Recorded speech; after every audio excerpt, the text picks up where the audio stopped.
Neglected tropical diseases 20 disease या disease conditions का एक समूह है जो WHO ने डिफाइन किया है। और इनको हम नेग्लेक्टेड क्यों कहते हैं? क्योंकि ये उन पॉपुलेशंस में होती है जो नेग्लेक्टेड है, सोशियो इकोनॉमिकली काफी पुअर होते हैं। ये नेग्लेक्टेड इसलिए भी है क्योंकि हमारे पास बहुत अच्छे ड्रग या डायग्नोस्टिक्स नहीं अवेलेबल हैं। ये नेग्लेक्टेड हैं क्योंकि बहुत ज्यादा फाइनेंसिंग इसके लिए नहीं दी गई है।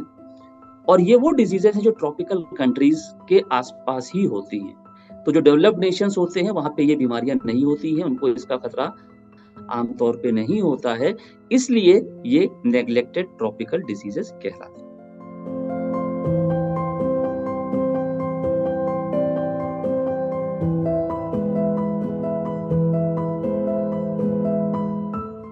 इन डिजीजेस को हमने 4 कैटेगरीज में बांटा है। एक ग्रुप वो होता है जिसको हम लोग कहते हैं कि हम इनको इरेडिकेट कर सकते हैं। जैसे आपने पोलियो के बारे में सुना होगा, पोलियो इरेडिकेट किया जा सकता है। तो वैसे एक उदाहरण है गिनी वर्म। ये भारत से हो चुका है इरेडिकेट, बट ग्लोबल लेवल पे सिर्फ एक जगह पे बचा है। हो सकता है ये ग्लोबली इरेडिकेट जल्दी हो जाएगी।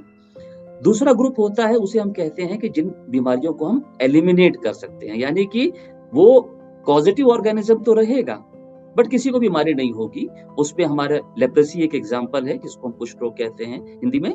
तीसरी कैटेगरी आती है वो बीमारियां जिनको हम elimination as a public health problem कर सकते हैं, यानी कि केसेस रहेंगे लेकिन वो इतने कम रहेंगे कि वो पब्लिक हेल्थ प्रॉब्लम नहीं होंगे। और हर बीमारी का एक हमारा एक मापदंड है, एक इंडिकेटर है। इसमें जो उदाहरण है उसमें एक है लिम्फेटिक फाइलेरियासिस, जिसको हम लोग फाइलेरिया कहते हैं।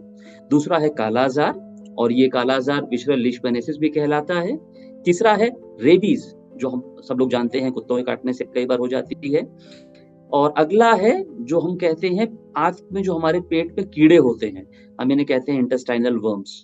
ट्रैकोमा है जो आंख में हो जाता है।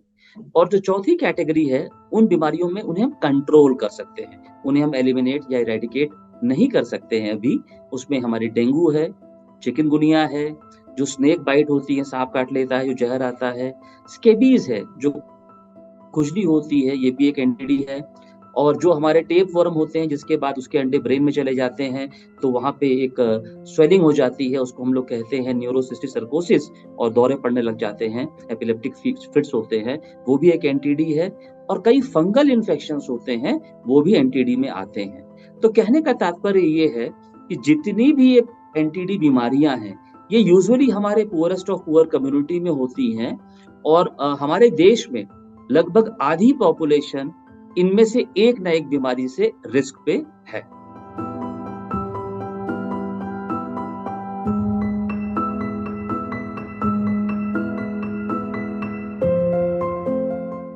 तो जो ये 20 डिजीजेस हैं एंटीडीज की, एक स्टडी हुई थी 2016 में, एक पेपर आया था और उसमें एक ग्लोबल बर्डन दिखाया गया था।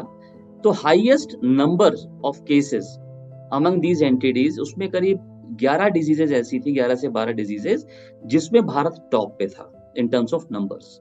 और जो मेन डिजीजेज हैं उनके बारे में आपको बता दें। पहला है जो हमारे इंटेस्टाइनल वर्म्स हैं, पेट वाले जो हमारे कीड़े होते हैं। दूसरा है जो हम कह सकते हैं लिम्फेटिक फाइलेरियासिस, जो फाइलेरिया होता है। फिर अगला है कालाजार, जो विशरल लीशमैनियासिस है। उस समय हम टॉप पे थे, लेकिन आज की तारीख में हमने उसको बहुत अच्छा कंट्रोल किया है, तो हम उसमें टॉप पे अब नहीं है। और जो नेक्स्ट प्रॉब्लम है लेप्रेसी, जो नए केसेस हैं यंग पीपल में, वो बहुत ज्यादा है। एंड देन डेंगू भी उसमें एक ऐसी डिजीज है जिसका बर्डन भारत में बहुत ज्यादा है।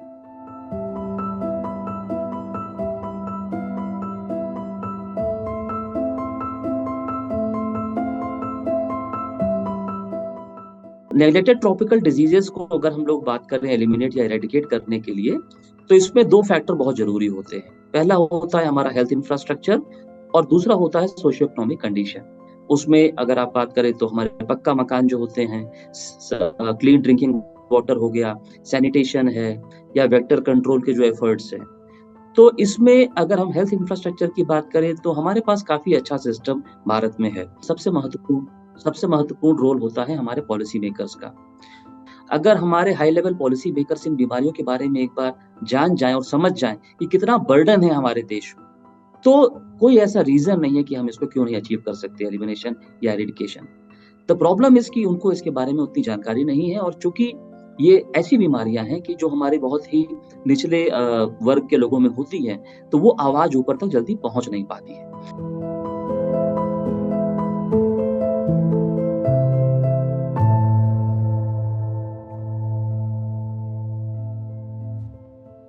तो अगर हम सभी एनटीडीज़ की बात करें, तो हमारे पास चैलेंजेज़ हैं और ज़रूरत इस बात की है कि हमारे हाई लेवल पे एनटीडीज़ के लिए एक अलग से रिव्यू हो प्रोग्राम का और जितने भी इस प्रोग्राम से रिलेटेड स्टेक होल्डर्स हैं, जो स्वास्थ्य से हट के भी हैं, जिसमें हमारा पंचायती राज है, एजुकेशन डिपार्टमेंट है, रूरल डेवलपमेंट है, अर्बन डेवलपमेंट है, ये सब लोग मिल के साथ बैठ जाएँ और सब मिल के स्ट्रैटेजी में अपना-अपना रोल कंट्रीब्यूट करें, तो ये नेग्लेक्टेड ट्रॉपिकल डिसीज़ेज़ हमारे देश से बहुत जल्दी कंट्रोल या एलिमिनेट की जा सकती है।